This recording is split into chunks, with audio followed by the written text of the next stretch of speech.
परम दयाल ठाकुर आमा परमाराध्या जगत जननी श्री श्री बरमा परम पूज्यपाद श्री श्री बरदा परम पूज्यपाद श्री श्री आचार्यदीप परम पूज्यपाद श्री श्री अबिन दादार चरणे आमार प्रणाम। उपस्थित दयाल ठाकुरेर पुत पांजाप्राप्त सहप्रतिनिधिक दादारा, उपस्थित आमार प्रिय परमेर अन्यान्य पांजाप्राप्त कर्मीबृंद, इष्टप्राण श्रद्धेय दादारा, स्नेहमयी जननीगण एवं आमार स्नेहिर छोटरा सकलके सर्वप्रथम आमी आमार अंतरेर अंतःस्थल थेके এই শুভ দিনের শুভ ভাদ্র মাসের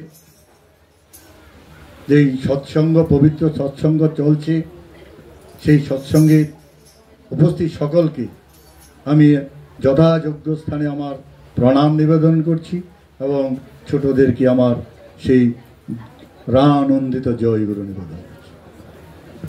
দয়াল ঠাকুরের এই আবির্ভাব মাস सारा पृथिवी जुड़े आज के तार जे भक्तरा आमरा जारा तार चरणाश्रित हयेछि तार रंगे हृदय रांगिয়েছি ताके जीवने गुरुरूप पेये आमरा जारा धन्य हयेछि आमरा सबाई आज के तार बंधनाय ब्रती हयेछि। शुधु उदयपुर राजारबाग मंदिरे नय सारा विश्वे তিনি যখন এই পৃথিবীতে আসলেন পূর্বেই তার দৈববাণী হয়েছিল। কি হয়েছিল? যে তিনি সমস্ত অবতারদের তিনি আগে পাঠিয়েছেন ধর্মকে রক্ষা করার জন্য। তাই সবাইকে পাঠিয়ে সেই শেষ অবতার রামকৃষ্ণ ঠাকুর বলে গেছেন যে আমি আবার আসছি সেই পদ্মার পারে।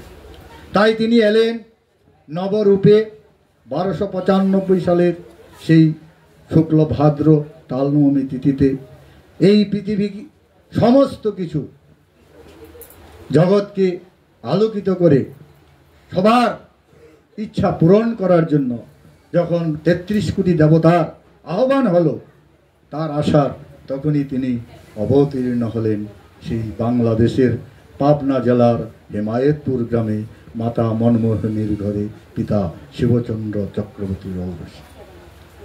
আমরা সাধারণত জানি যে আমরা মানুষ আমরা প্রত্যেকে জন্মগ্রহণ করেছি মায়ের গর্ভে। তিনি ঈশ্বর তো তিনি জন্মগ্রহণ করার পূর্ব থেকেই তার জন্মলীলা তিনি শুরু করলেন। এটা স্মৃতিচারণ করছি কারণ আমরা সবাই জানি এই সমস্ত ঘটনাগুলি।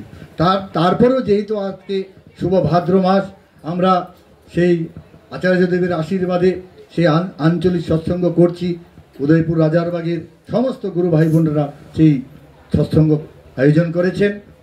সেই ঠাকুর দেখা গেল তার 10 মাস 10 দিনে তো আমাদের জন্ম হয়, ঠাকুরের বেলা দেখা গেল তার ব্যতিক্রম। তিনি 10 মাস পেরিয়ে গেল, 11 মাস পেরিয়ে যাচ্ছে, দ্বাদশ মাসের সময় তিনি এই পৃথিবীতে অবতীর্ণ হলেন। এই পুরুষোত্তম এবং সাধারণ মানুষের মধ্যে পার্থক্য জন্ম বৃত্তান্ত থেকেই বোঝা যায় যে তিনি পুরুষোত্তম ভগবান রূপে এবার এসছেন। আমরা সাধারণত যখন এই পৃথিবীতে আসি, আমার যখন জন্ম হয় ভূমিষ্ঠ হই, তখন আমরা সবাই কাঁদি, মা করে চিৎকার দিয়ে এই মায়ের জগৎকে ভালোবাসি, মাকে ভালোবাসি। আর ঠাকুরের বেলায় দেখা গেল তার ব্যতিক্রম। তিনি কাঁদলেন না, তিনি হাসলেন। তার হাসিতে জগৎ উদ্ভাসিত হয়ে উঠল। তার দেহ থেকে এরকম জ্যোতি বের হচ্ছিল যে শিবচন্দ্র চক্রবর্তীর বাড়ি এরকম আলোকিত হয়েছিল যে পদ্মা নদীতে মাঝিরা প্রত্যুষে মাছ ধরতে গিয়েছিলেন, তারা দেখতে পেলেন যেন সেই শিবচন্দ্র চক্রবর্তীর বাড়িতে আগুন লেগেছে। তারা ছুটে এলেন আগুন নেভানোর জন্য, কিন্তু এসে কি দেখলেন যে আগুন তো লাগেনি। এমন এক দিব্য শিশুর জন্ম হয়েছে, যে শিশুর শরীর থেকে, দেহ থেকে যে জ্যোতি বেরোচ্ছে, তার জ্যোতিতে জগৎ উদ্ভাসিত হয়ে উঠেছে, আলোকিত হয়ে উঠেছে সেই শিবচন্দ্র চক্রবর্তীর আলোয়। এলো ঠাকুর। তাদের আগমনেই বোঝা যায় তারা ঈশ্বর, তারা ভগবান। এরকম হাজারো কাহিনী আছে ঠাকুরের। সেই জন্ম থেকেই, শ্রীকৃষ্ণের যেমন জন্ম থেকে অনেক কাহিনী ছিল, এই ঠাকুরের বেলাও এরকম অনেক কাহিনী আছে। সে শৈশব থেকেই তিনি তার লীলা সংবরণ শুরু করেছেন। ঠাকুর আদো আদো কথা বলেন। পাশের গ্রামে তাদেরই এক পড়োশি এক মায়ের গর্ভে একটি শিশু সন্তান জন্মগ্রহণ করলেন। মা মনমণি দেবী দেখতে যাবেন। শিশু অনুকূল চন্দ্রকে বললেন, অনুকূল চল, আমাদের আত্মীয়ের বাড়িতে নবজাতক শিশুর জন্ম হয়েছে, তাদের বাড়িতে যেতে হয়। শিশু অনুকূল খেলার ছলে মাকে বলে ফেললেন, মা তাকে দেখে কি হবে, তার তো পরমায়ু মাত্র 18 দিন। এই কথা শুনে মায়ের মন আটকে বললেন, কি বললি তুই অনুকূল? বললেন, মা ঠিকই বলছি, তার পরমায়ু মাত্র 18 দিন। মা বললেন, এরকম অলক্ষণের কথা বলতে নেই বাবা, আর এরকম কথা কখনো বলবে না। কিন্তু মা তো বুঝেননি যে তিনি কাকে জন্ম দিয়েছেন। তিনি যে এই পৃথিবীর স্রষ্টা ঈশ্বর ভগবান শ্রী শ্রী ঠাকুর অনুকূলচন্দ্র রূপে নররূপে এসেছেন, তিনি হলেন সৃষ্টিকর্তা। মা তখনও বুঝতে পারেন। তাই অনুকূলচন্দ্রকে নিয়ে মা ওই বাড়িতে গেলেন, গিয়ে তাকে দেখলেন, অনুকূলচন্দ্র তাকে দেখলেন, আদর করলেন, করে চলে এলেন। দেখা গেল ঠিক 18 দিনের দিন ওই শিশুটির মৃত্যু হয়েছে। মায়ের মন তখন চেতনা এলো, আরে শিশু অনুকূল যেটা বলেছিল সেটাই তো ফলে গেল। ঠিক 18 দিনের দিনে ওই ছেলেটি মারা গেল। এরকম করে অনুকূলচন্দ্র তার বন্ধু বান্ধবদের নিয়ে খেলা করছে। আমাদের এই পাবনা হিমায়তপুর গ্রামের পাশেই, ঠাকুরবাড়ির পাশেই এক কবিরাজ ছিলেন। সেই কবিরাজ সেই সময়ের সমস্ত গ্রামের রোগীদের চিকিৎসা করতেন। তখন তো ডাক্তার কবিরাজ এরকম ছিল না, এই বৈদ্য দ্বারাই সমস্ত রোগের, কঠিন রোগ থেকে কঠিন রোগের চিকিৎসা হতো। ওই কবিরাজ কি করলেন, সেই বিষবড়ি তৈরি করলেন, তৈরি করে সেগুলোকে তার উঠোনে রৌদ্র দিলেন। ওই খেলতে খেলতে অনুকূলচন্দ্র তার সাথীদেরকে নিয়ে ওই কবিরাজের বাড়িতে গিয়ে উপস্থিত হন। দেখলেন যে কি সুন্দর নাড়ু এই রৌদ্র দিয়ে রেখেছে, এগুলো তো খাওয়া যায়। তখন তিনি ওই চুপে চুপে সেই শুকনো দেওয়া যে বড়িগুলো, সেই নাড়ুর মতো দেখতে, সেগুলো তিনি মুটু মুটু করে খেতে শুরু করলেন। এমন সময় কবিরাজ ঘর থেকে বেরোলেন, বেরিয়ে এসে দেখলেন যে শিশু অনুকূলচন্দ্র সেই বিষু বুড়ি মুটো মুটো করে খাচ্ছে। যে বুটু বুড়ু খেলে মানুষ মারা যায়, মারাও যেতে পারে। তিনি বলেন, ও বাবা তুমি কি করছো? এই যে বিষু বুড়ি গো, তুমি কেন এগুলো মুটু মুটু করে খাচ্ছ? ওই খুব নম্রভাবে শান্তভাবে সেই কবিরাজকে উত্তর দিলেন, আমার কিছুটি হবে না বাবা, আমার কিছুটি হবে না, আমার এরকম খেয়ে অভ্যাস আছে, আমি আরো অনেক খেয়েছি। তিনি অবাক হয়ে গেলেন যে এই ছোট্ট শিশু কি বলছে, যে এরকম সে আরো অনেক খেয়েছে, তার কিছু হয়নি, তার জন্য ভাবতে হবে না। ওই যে আমরা যে বলি না, ভাবছো কিসে, ভাবছো মিছে, ভাববার তুমি কে, ভাববার যিনি ভাবছেন তিনি, তুমি ভাবো তা। আমরা ভাববো কাকে? তাকে।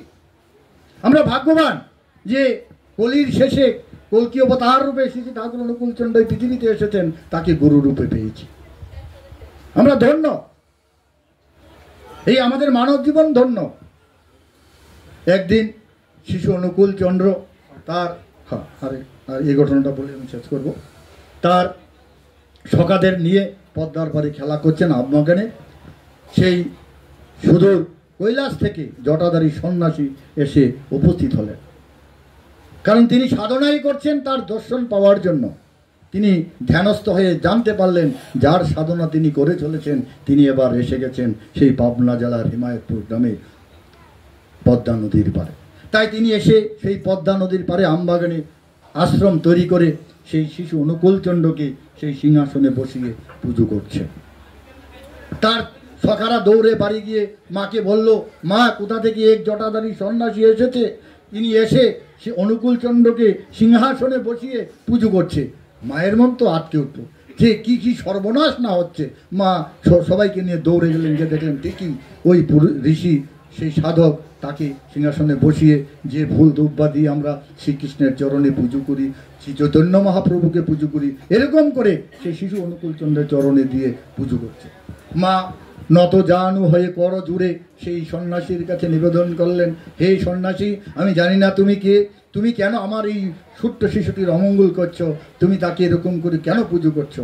তখন ওই প্রত্যুত্তরে সেই ঋষি বললেন, মা তুমি এখনো বুঝতে পারোনি, তুমি কাকে এবার গর্ভধারণ করেছ, তিনি যে এই জগের স্রষ্টা, আমি যুগ যুগ ধরে সাধনা করে এসেছি তার দর্শন পাওয়ার জন্য, তার দর্শন পেলাম। বাবা আমি তোমার কোনো কথাই বুঝি না, তুমি আমার ছেলেকে দিয়ে দাও, তাকে তুমি এরকম করে পুজো করো না। তখন ঋষি বললেন, মা আজকে তুমি আমায় বাধা দিচ্ছ, আমার আরাধ্যকে পুজো করার সুযোগ থেকে তুমি আমাকে বঞ্চিত করছো। এমন একদিন আসবে যেদিন 100 নয়, একজন নয়, হাজার নয়, লক্ষ নয়, কোটি কোটি মানুষ যখন তার পুজো করবে সিংহাসনে বসিয়ে, তখন তুমি কজনকে আটকাবে মা? আজকে সেই দিন এসে গেছে, আজকে কোটি কোটি মানুষ তাকে গুরুরূপে পেয়ে ধন্য তার পুজো করছে। আমরাও আজকে তার চরণ বন্দনায় ব্রতী হয়েছি এই শুভ ভাদ্র মাস উপলক্ষে। আসুন আমরা সবাই এরকম করে শ্রাবণ মাস মায়েরা মায়ের জন্ম মাস পালন করেছেন, আমরা সবাই এই একটি মাস সেই তার বন্দনায় ব্রতী হব, যেখানে সৎসঙ্গ হবে আমরা সবাই যাব, আনন্দ করব, তাকে নিয়ে থাকবো, তার প্রেমে হৃদয় রাঙিয়ে তুলব।